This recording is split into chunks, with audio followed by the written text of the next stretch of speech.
সাময়িক যুদ্ধবিরতি আর সমঝোতা স্মারক সইয়ের সময় বাদ দিলে গেল ৫ মাস ধরে যুক্তরাষ্ট্র ও ইসরায়েলের বিরুদ্ধে লড়ে যাচ্ছে ইরান। লড়াইয়ের শুরু থেকে এই সংঘাতে জুড়ে গেছে উপসাগরীয় অঞ্চলের মার্কিন মিত্রদেশ। শেষ পর্যন্ত কোথায় গিয়ে থামবে যুদ্ধ এ নিয়ে যখন বাড়ছে জল্পনা, তখন মার্কিন গণমাধ্যমে ফলাও করে প্রচার করা হয় তীব্র শক্তি নিয়ে চলতি সপ্তাহের শেষে আবারও ইরানে হামলা শুরু করবে যুক্তরাষ্ট্র। The United States military began major combat operations in Iran. আলটিমেটামের একদম চূড়ান্ত মুহূর্তে দ্রুত চুক্তির শর্তে ইরানে হামলার পরিকল্পনা বাতিল করেছেন মার্কিন প্রেসিডেন্ট। ট্রুথ সোশ্যালের পোস্টে ট্রাম্প বলছেন, চুক্তির আওতায় হরমুজ প্রণালী অবিলম্বে সম্পূর্ণ খুলে দিতে হবে এবং ইরানের পারমাণবিক হুমকির অবসান ঘটানোর বিষয়টিও অন্তর্ভুক্ত থাকতে হবে। উপসাগরীয় মিত্রদেশ থেকে এই সংক্রান্ত আশ্বাস পাওয়ায় শেষ পর্যন্ত হামলা বন্ধের সিদ্ধান্ত নিয়েছেন তিনি।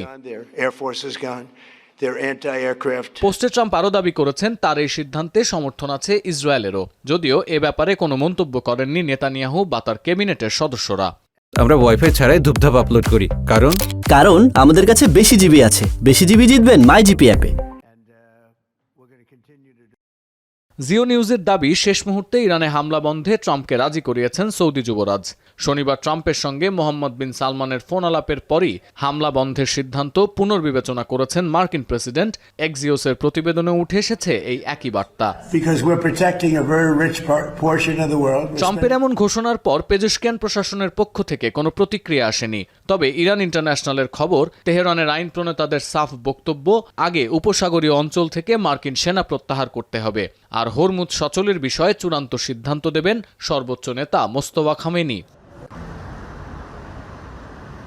যদিও ট্রাম্পের পোস্টের পর প্রজাতন্ত্রের কট্টরপন্থী সমর্থকরা আবারও নড়েচড়ে বসেছেন। তাদের দাবি, পেজেশকিয়ান প্রশাসন নমনীয় আচরণ করায় সংঘাত থেকে বারবার সরে যাচ্ছে ইরান। তাদের সতর্ক বার্তা, ট্রাম্পের ফাঁদে পা দিলে আবারও একই পরিণতির মুখোমুখি হবে তেহরান। আর এ যাবৎকালের সবচেয়ে শক্তিশালী হামলার হুমকি দিয়ে শেষ সময়ে তা প্রত্যাহার করায় ট্রাম্পকে নিয়ে উপহাস করতে ভোলেনি ইরানের রাষ্ট্রীয় সম্প্রচার সংস্থা IRIB। যুদ্ধবাজ প্রেসিডেন্টের বাগাড়ম্বর আর হুমকির কোনো ভিত্তি নেই বলেও সংবাদ প্রচার করছে তারা।